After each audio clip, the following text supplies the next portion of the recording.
Le bonjour et bienvenue dans cette quatrième vidéo consacrée à la bibliothèque SDL.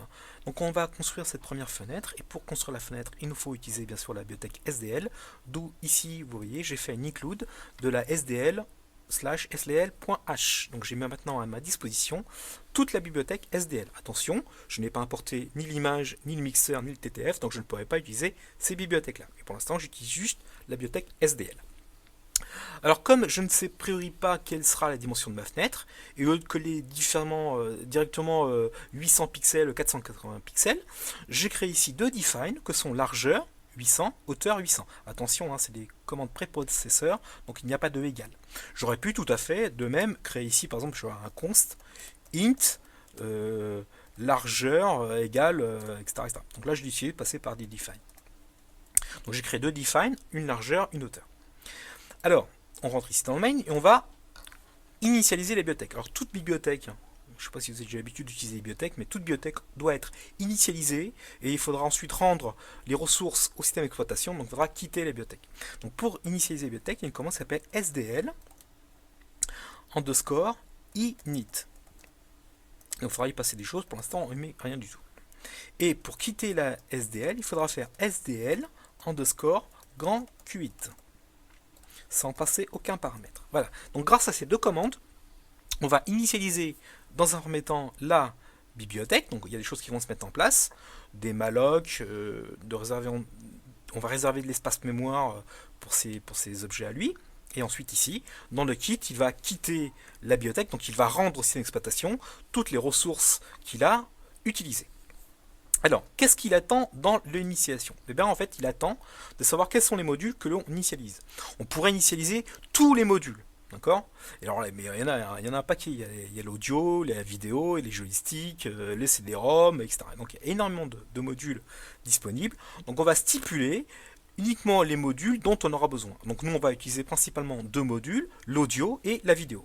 Alors, comment initialiser l'audio? C'est très simple. Il y a une commande spéciale pour ça, c'est SDL underscore init, tout en majuscule, car il est probable qu'en fait ce qui se cache derrière ce mot là c'est une constante. Init vidéo. Voilà. Et pour accumuler là on met ce qu'on appelle des flags. Donc pour accumuler les flags, on va faire le ou classique en C, donc la barre. Et là on va initialiser maintenant la SDL init audio. Et si un jour vous avez des CD-ROM à utiliser, on va initialiser le joystick, le CD-ROM, etc. Donc là, on va initialiser les deux paramètres. Donc là, on vient d'initialiser la bibliothèque dans le SD init et on vient de quitter la bibliothèque dans le kit. Donc en vérifiant que déjà tout se passe correctement, hein, ça c'est une bonne chose. Donc on va enregistrer la chose, CTRL S. Alors, pour simplifier un peu la chose, donc quand on va en construire, vous voyez, il y a des raccourcis clavier. F9, c'est pour construire, et F5, c'est pour exécuter. Donc je vais utiliser bien sûr ces recours clavier. Donc F9, on a compilé, c'est fait. F5, on a exécuté. Évidemment, il n'y a rien qui se passe, parce que, vous voyez, j'ai tout supprimé au niveau des printf. Bien. En tout cas, la bibliothèque, elle est initialisée. Donc ça, c'est une bonne chose. Et elle est quittée, c'est très bien. Maintenant, il faut construire cette fenêtre. Donc, a priori, le logiciel SDL ne sait pas ma taille de la fenêtre. Donc il ne peut pas prévoir ma fenêtre si je ne lui dis pas les dimensions que je veux. De fait, vous sentez bien qu'il va allouer de façon dynamique la mémoire.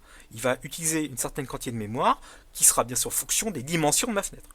Pour ça, il va me renvoyer quoi? Il va me renvoyer un objet, donc une adresse si vous voulez, et cette adresse-là, il faudra que je la mémorise dans une variable.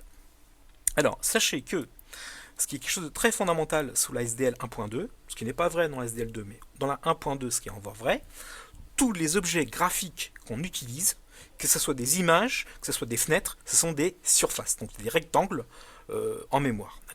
Donc il faut que je crée une variable qui puisse contenir l'adresse de ma fenêtre. D'accord? Donc c'est un pointeur. Et oui, malheureusement, en C, les pointeurs, c'est fondamental. Donc on va créer une variable qui va pouvoir contenir cette adresse. D'accord? Donc cette variable, elle est bien sûr définie par la SDL qui vaut SDL underscore grand S surface, comme une surface. Comme c'est une surface de type pointeur, je mets ici la petite croix qui va bien. Et je lui donne un nom. Alors je pourrais l'appeler ma fenêtre, je pourrais dire écran, mais moi j'ai l'habitude de mettre des noms en anglais, je vais mettre screen. Donc screen, mon écran. Et vous savez qu'en C, il est bien de initialiser toutes vos variables. Et les pointeurs, ce n'est qu'une variable particulière. Donc on pourrait mettre l'adresse 0, comme ceci. Mais habituellement, pour différencier les pointeurs des autres variables un peu particulières, on va mettre nul. Mais nul, quelque part dans le std io ou std lib, le nul en fait c'est 0. Donc là je viens de créer une variable. Alors je sais, hein, je suis en train de créer des variables globales, ce qui n'est pas une bonne chose, mais c'est juste pour, voilà, pour vous montrer des petits exemples simples, mais en vrai, donc le projet va commencer à devenir conséquent, on ne pourra plus faire ce genre de choses, on ne pourra plus créer des variables globales, et là il faudra trouver une parade pour éviter ce genre de choses. En tout cas là pour l'instant, on fait des variables globales. Donc je crée une variable globale qui contiendra une adresse de type surface. SDL surface. Bien. Eh bien, créons maintenant cette variable. Screen, c'est quoi? Dans screen, je vais récupérer donc une adresse. L'adresse donnée par quoi? Par la SDL. Et pour créer cette première fenêtre, il faut faire ce qu'on appelle un set vidéo mode. D'accord? Donc set avec un grand S, vidéo avec un grand V et mode avec un grand M. Alors il s'attend à quoi? Eh bien, il s'attend à ce qu'on lui passe et la largeur et la hauteur. Mais vous voyez là-haut, je vais définir de define. Donc je vais lui passer la largeur. Voilà. Je vais lui passer la hauteur. Voilà. Bien. Alors vous savez qu'un écran d'ordinateur, principalement, est composé de pixels. D'accord? Ces pixels vont afficher des couleurs. Et bien là, il faut stipuler quel est le nombre de couleurs que peut afficher globalement un pixel. C'est le BPP. Alors, dans les tout premiers ordinateurs, quand on mettait 8, ici, c'est-à-dire qu'on peut définir, un pixel peut grosso modo afficher, c'est pas vrai, mais grosso modo, c'est voir l'image, peut afficher 256 couleurs. D'accord? Bon. Ou bien, on lui passe 16. Donc 16, ça fait 65 000 couleurs. Donc attention, attention, attention. Le Raspberry Pi, donc si vous faites ce programme-là sur le Raspberry Pi directement, il faudra lui stipuler 16. Car le Raspberry Pi utilise 65 000 couleurs. Par contre, sur mon ordinateur, qui possède une carte graphique moderne, disons, on peut afficher des milliards de couleurs en stipulant ici 32. Donc 32 bits, donc chaque pixel est de type BPP 32 bits, donc il peut afficher des millions et des millions de couleurs. Mais attention les grands, sur le Raspberry Pi, il ne faudra pas oublier de mettre 16, car le Raspberry Pi utilise uniquement, chaque pixel du Raspberry Pi utilise 65 000 couleurs. Il n'y a pas de carte graphique dans le Raspberry Pi. Bon, là, je reste sur l'ordinateur classique, donc 32. Mais attention, le Raspberry Pi, il faudra mettre 16 si vous faites le test directement sur le Raspberry Pi. Ensuite, cette mémoire, enfin cette fenêtre, il va la créer en mémoire. Donc vous savez que dans un ordinateur, il y a deux types de mémoire. Il y a la mémoire classique, la RAM, et dans les cartes graphiques, aujourd'hui, il y a aussi de la mémoire. Donc il veut dire, bon, ta fenêtre, tu la veux en mémoire statique, la RAM classique, ou tu la veux en carte mémoire. D'accord? Donc pour ça, il faut donner une commande. Donc la commande pour être en carte mémoire, c'est SDL underscore HW surface. Donc HW, hard hardware, quoi, le hardware, quoi. Hard, d'accord? Donc là, on va définir, on va créer notre première fenêtre et on va utiliser la mémoire de la carte graphique. Attention, attention. Le Raspberry Pi n'a pas de carte graphique. D'accord? Il n'a qu'une mémoire et c'est dans cette mémoire qu'il va utiliser, enfin c'est dans cette mémoire que tout se fait. Donc pour utiliser la mémoire classique, quoi, celle qu'on a d'habitude d'utiliser, la RAM, c'est la commande est la suivante. Et maintenant c'est SW surface. D'accord? Donc là je vais le faire en mémoire comme ça. Tiens, je vais carrément le faire à la mode Raspberry Pi, comme ça il n'y aura pas d'ambiguïté. Donc je vous rappelle que le Raspberry Pi utilise des BPP de 16 bits, donc 65 000 couleurs. Vous lui passez 32, bah, il va être obligé après de faire, quand on va afficher des images, il va faire la conversion de 16 vers 32.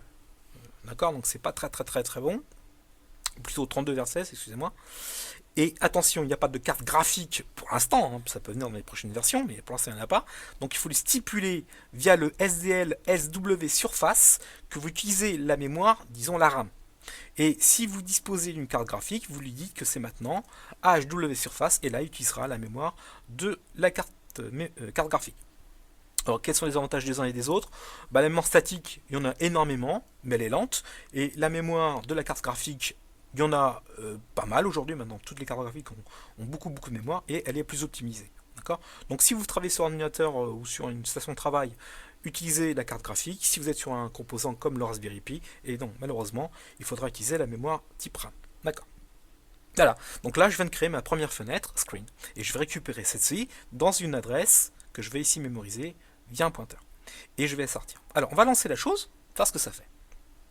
Allez, on va sauvegarder, voilà, un petit F9, voilà, et puis un petit F5. Bon, eh ben, on peut pas dire qu'il y a des choses qui soient affichées. Ben, regardons bien ce qu'on a fait quand même. On a initialisé, on a créé la fenêtre, et qu'est-ce qu'on fait tout de suite après? Qu'est-ce qu'on fait tout de suite après? On s'en va. On libère la fenêtre. Donc là, ce qu'on fait ici, hein, on supprime, hein, là, on supprime le screen. Donc on crée un screen et on supprime le screen. Donc c'est un peu débile comme idée. Alors, comment faire pour que ça passe? Eh bien, on va pour l'instant faire un truc pas très joli, on va créer une petite tempo, on va faire un petit délai. Donc dans la bibliothèque SDL, il y a une fonction délai. SDL, délai, avec un grand D, et elle attend le temps d'attente en millisecondes. Donc si j'attends par exemple 2 secondes, donc 2000 millisecondes, je vais faire ceci. Donc qu'est-ce qu'on va faire? On va initialiser la bibliothèque, on va créer la première fenêtre de 800 par 480 avec un BPP de 16 bits, donc 65 000 couleurs, et on va la créer en mémoire RAM. D'accord? Puis on va attendre 2000 millisecondes, donc le programme va être figé pendant 2000 millisecondes, donc 2 secondes, et puis après il sortira de la fenêtre. Alors un petit truc aussi, vous savez qu'une fenêtre, on peut lui mettre un titre, donc ça c'est très bien, et bien il y a une commande SDL qui permet de mettre un titre. Alors elle est un petit peu complexe, bon là voilà, c'est SDL WM, non W grand M, set caption. Voilà. Et qu'est-ce qu'il attend? Eh bien il attend deux choses. Première chose, il attend une chaîne de caractères. Quel est le titre de votre fenêtre? Par exemple, on va l'appeler Canyon, avec une chaîne de caractères. Deuxièmement, il attend le titre de l'icône. Alors parfois ça marche, sous Linux ça marche pas. Donc moi ce que je fais d'habitude, je lui passe nul. Comme ça, on lui passe quelque chose sans lui passer quoi que ce soit. D'accord. Alors n'oubliez pas qu'en C, il faut des fonctions, il faut leur donner quelque chose. On peut pas dire, on ne peut pas faire ça. Si je fais ça, il va planter. D'accord. Donc il faut que je lui passe quelque chose. Bah, là je lui passe 0 en fait. Bien, regardons ce que ça donne. Donc on enregistre un petit F9, voilà, un petit F5. Hurrah, nous avons ici notre première fenêtre qui a duré 2 secondes. Alors maintenant, si on met un peu plus longtemps, vous allez voir, on va mettre ici 5 secondes. On recompile, on reteste. Voilà, donc j'ai fait ma première fenêtre de 800 par 480 avec un titre, vous voyez, il s'appelle Canyon. Alors pour vous rendre compte qu'on a bien le titre, on va mettre Canyon Tuto par exemple, voilà. On va recompiler, on va exécuter, voilà, d'accord? Alors la prochaine fois, on va essayer de mettre un peu de couleur à cette fenêtre tuto. A bientôt!